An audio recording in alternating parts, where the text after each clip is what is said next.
Hey everyone, it's Eric with firearmtutorials.com, and today I'm going to talk a little bit about a little do-it-yourself lighting for the Dillon 650.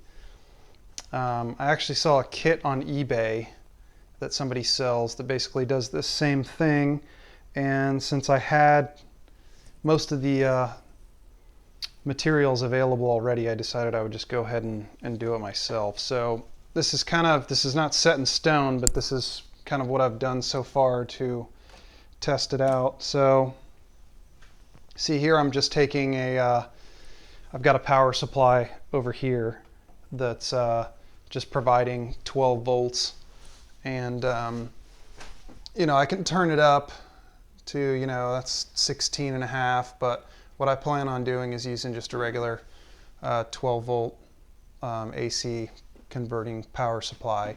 So these LEDs here come in a roll like this, and I just used a couple short pieces here.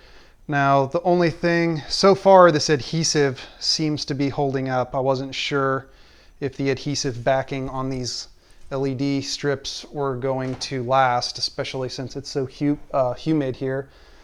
But I've had it set up like this for almost a week in here, and it seems to be holding up so far. I had to make sure that I had clearance. Initially I did it right here, but then I decided I want it here too because it provides light so I can check the powder if I'm not using the powder check.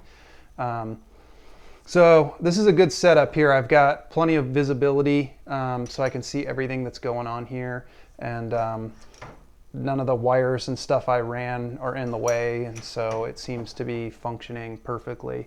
As far as the electrical part of it goes, as I said, I'm using a 12 volt power supply right now.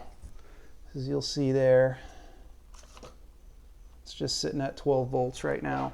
So as far as the power block goes, you'll see what I've got going here is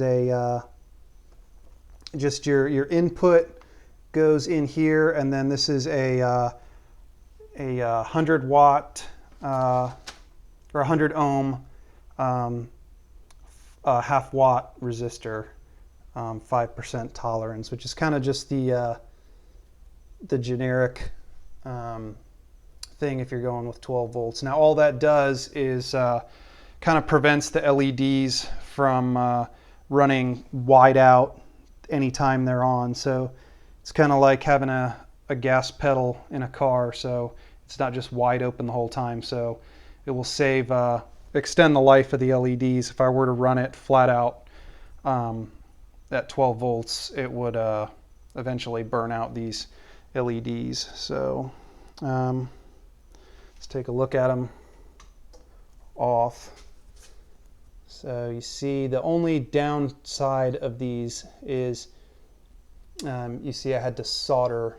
This one was actually, it came like this, so there's a little heat shrink tube over it, but this one back here I actually did have to solder on there, which was kind of a bitch to do. But and then I kind of just tidied everything up. This piece of tape down here didn't stay, and I really didn't expect the electrical tape to be the best solution there, but I kind of took a nylon tie there, and then I'll clean this up obviously, and then I think I'll stick this terminal block with some double-sided tape to the back of here, and like I said, I'll just get a something like this, a little 12 volt power supply, and then just cut the wires and then lead them to the back of the terminal block there. So that's it.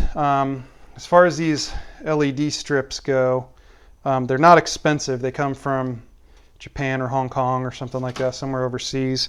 And this whole thing is like, I think it was like 10 bucks or something like that. And it's like, I don't know, 10 meters of this LED strip. So, I didn't have to use too much here, but I'll use the rest of this probably to redo my safe lighting. And as far as tools go, you'll just need a soldering iron to do the soldering, and I have a really fine tip soldering iron, which makes it a lot easier to do the small stuff. And then The solder I'm using here is a 0.15 diameter. Doesn't really matter the lead and tin content or anything like that. So that's pretty much it, guys. So if you're looking for a good solution to light up your shell plate there, you see how much extra light that provides. So it's working pretty good. So that's it. Thanks for watching.